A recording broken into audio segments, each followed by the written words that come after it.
আজকে আমরাও শুনলাম, আপনারাও শুনেছেন হয়তো, আমরা সোশ্যাল মিডিয়া দেখেছি, জাতীয় পার্টির কো চেয়ারম্যান রংপুরের মোস্তাফিজুর রহমান, মেয়র মোস্তফা যার নাম, উনি আজকে একটা স্টেটমেন্ট দিয়েছেন তার জায়গা থেকে যে আওয়ামী লীগের যারা ভালো নেতা ছিল তাদেরকে তারা তাদের জাতীয় পার্টির পক্ষ থেকে এবারের নির্বাচনে নাকি মনোনয়ন দিবে।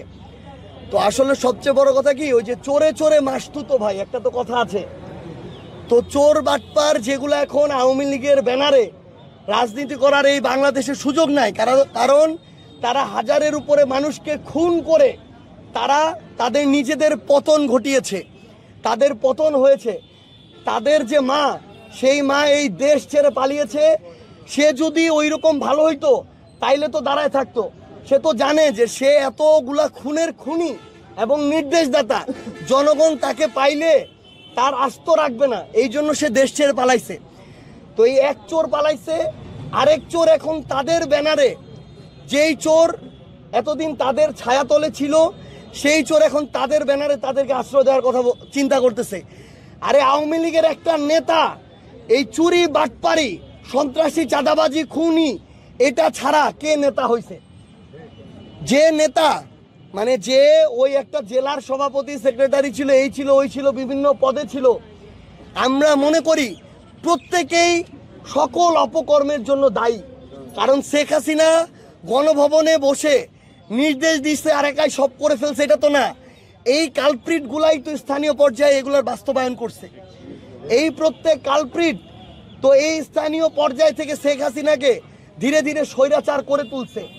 আপনারা এতদিন দেখছেন যে আপনি খালি শেখ হাসিনার বিরুদ্ধে কিছু একটা বলেন, সবাই মিলে একসাথে ঝাঁপায় পড়ছে। শেখ হাসিনা এসে ঝাঁপায় পড়ছিল তখন এই স্থানীয় তার যত চালা চামচা তোষামতকারী তারা ঝাঁপায় পড়ছে। তো এরা প্রত্যেকেই এই গণহত্যার জন্য দায়ী। এখানে ভালো নেতা খারাপ নেতার কিছু নাই। এই রিফাইন্ড আওয়ামী লীগের যে গল্প, এই আওয়ামী লীগের দোসর, আওয়ামী লীগের চামচা জাতীয় পার্টির কো চেয়ারম্যান দিতেছে, এই রিফাইন্ড আওয়ামী লীগের আইডিয়া হইতেছে ভারতের দেয়া আইডিয়া। এই আইডিয়া এই বাংলাদেশে বাস্তবায়ন হবে না, অভ্যুত্থান পরবর্তী বাংলাদেশে। আমরা স্পষ্ট করে একটা কথা বলি, এই বাংলাদেশে যারা 2009-এ বিডিআর হত্যাকাণ্ড ঘটিয়েছে, শাপলায় আমাদের আলেম ভাইদের উপরে নৃশংস হত্যাকাণ্ড ঘটিয়েছে, এই 24-এর অভ্যুত্থানে হাজারের অধিক ছাত্র জনতাকে খুন করেছে, সেই খুনিরা এই বাংলাদেশে কখনো রাজনীতি করতে পারে না।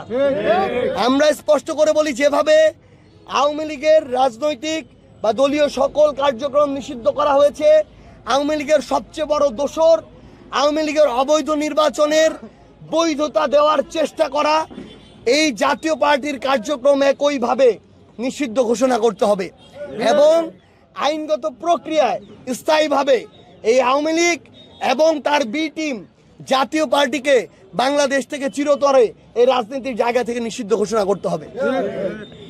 তাদের সাহস কিভাবে হয় গণ অধিকার পরিষদের মতো একটা দলের নিষিদ্ধ নিয়ে কথা বলার? এই গণ অধিকার পরিষদের আমাদের নূর ভাই ফ্যাসিস্ট বিরোধী লড়াইয়ের অন্যতম সহযোদ্ধা, তার অনেক কাজের আমরা সমালোচনা করতে পারি, আমাদের দ্বিমত থাকতে পারে, এটা আলাদা হিসাব।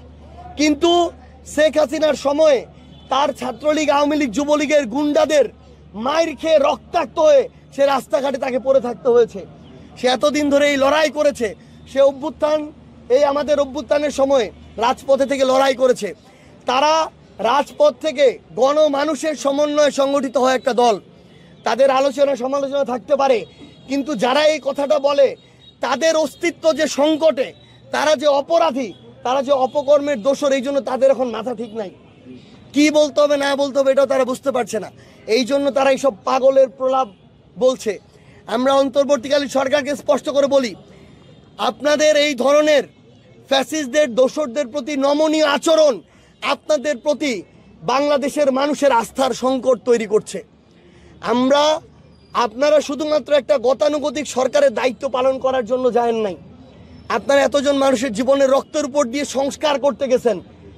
কে কি অপরাধ করছে এটার ডকুমেন্টারি দেখানো আপনার কাজ না, এটার পিছনে কারা দায়ী তাদের বিচার নিশ্চিত করা, তাদেরকে ওই মঞ্চে, তাদেরকে যারা খুনি তাদেরকে ওই ফাঁসির মঞ্চে বিচারিক প্রক্রিয়া নিয়ে যাওয়া হচ্ছে আপনাদের কাজ। আমরা স্পষ্ট করে বলি যে আগামীর বাংলাদেশে ফ্যাসিস্ট বিরোধী লড়াইয়ের যারা আমাদের যোদ্ধা ছিল, যারা এতদিন ধরে খুনি হাসিনাকে স্বৈরাচার হয়ে উঠতে সহযোগিতা করেনি, তাদের দোষর ছিল না।